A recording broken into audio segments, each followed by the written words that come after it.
Welcome back to greater ఎన్నికల్లో ఎవరికి వారే లెక్కలు వేసేసుకున్నా ఇప్పుడు వ్యవహారం అంతా ఎక్స్ అఫీషియో సభ్యుల చుట్టూ తిరుగుతోంది. గత ఎన్నికల్లో ఉన్న సభ్యుల కంటే ఈసారి వారి సంఖ్య పెరిగింది.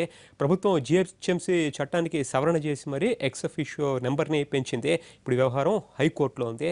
దాంతో కోర్టు ఆదేశాలు ఎలా ఉంటాయి, దానికి అనుగుణంగా పరిణామాలు ఎలా ఉంటాయి అనేది ఆసక్తికరంగా మారింది.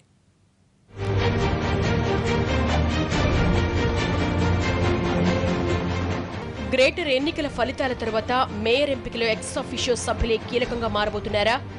ఆ విషయంలో అధికార పార్టీ వ్యూహాత్మకంగా వ్యవహరించిందా? కాంగ్రెస్ నేత శ్రవణ్ కోర్టుకెక్కడంతో ఇలాంటి అంశాలన్నీ తెర మీదకొచ్చి చర్చనీయాంశంగా మారుతున్నాయి. గడిచిన జీహెచ్ఎంసీ ఎన్నికల్లో మొత్తం గ్రేటర్ పరిధిలో 49 మంది ఎక్స్ అఫీషియో సభ్యులుండేవారు. అయితే ఇప్పుడు వారి సంఖ్య అమాంతం 66కి ఎగబాకింది. సర్కారు జీహెచ్ఎంసీ చట్టాన్ని సవరించి పక్క జిల్లాల ప్రజాప్రతినిధులను కూడా గ్రేటర్ కార్పొరేషన్లో ఎక్స్ అఫీషియో సభ్యులను చేసింది. అధికారంలో ఎవరున్నా తమ బలాన్ని పెంచుకోవడానికి అలా వ్యూహాత్మకంగా వ్యవహరించడం సహజమే. అయితే ఇప్పుడు ఆ వ్యవహారం కోర్టుకెళ్లడంతో కొత్తగా చేరిన ఎక్స్ అఫీషియోల జాబితా కొనసాగుతుందా, లేదంటే పాతవారితోనే మేయర్ ఎన్నిక జరుగుతుందా అన్న చర్చ మొదలైంది. ఇప్పటివరకు ఎక్స్ అఫీషియో సభ్యుల సంఖ్య 63. దాంట్లో తన బలం 32 అని టీఆర్ఎస్ చెబుతోంది. అలాగే ఎంఐఎంకు 10 మంది, టీడీపీకి 9, బీజేపీకి 7, కాంగ్రెస్ కు 11 మందితో పాటు మరో 2 ఇండిపెండెంట్లు ఎక్స్ అఫీషియోలుగా ఉన్నారు. వారితో పాటు ఇటీవలే ఎమ్మెల్సీలైన సెంబిపూర్ రాజు, పట్నం నరేందర్ రెడ్డి, భూపాల్ రెడ్డిలు కూడా గ్రేటర్ ఓటర్లుగా పేర్లు నమోదు చేసుకున్నారు.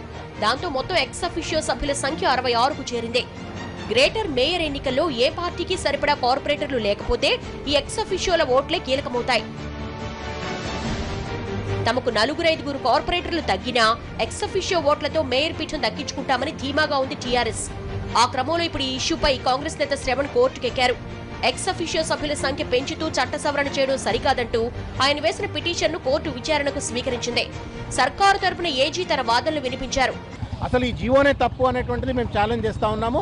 అది చట్టాన్ని సవరించాలంటే చట్టసభకు పోవాలా, చట్టాన్ని చేయడానికైనా చేసిన చట్టాన్ని సవరించడానికైనా చట్టసభకు పోవాలి. కాబట్టి the primacy the step taken by the government itself is wrong. దొడ్డిదారిన జీవో తీసుకొచ్చేసి రాజ్యాంగాన్ని కాన్స్టిట్యూషన్ను కించపరిచేటువంటి రీతిలో వ్యవహరించిందనేటువంటి దృష్టిని మేము హానరబుల్ హైకోర్టు దృష్టికి తీసుకోవడం జరిగింది.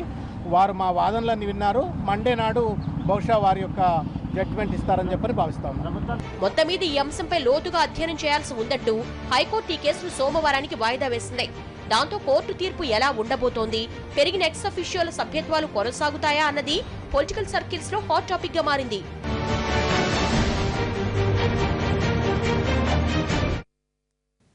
ఇది వాటి గ్రేటర్ వార్. ప్రతి క్షణం ప్రత్యక్ష ప్రసారాల కోసం చూస్తున్నామండి.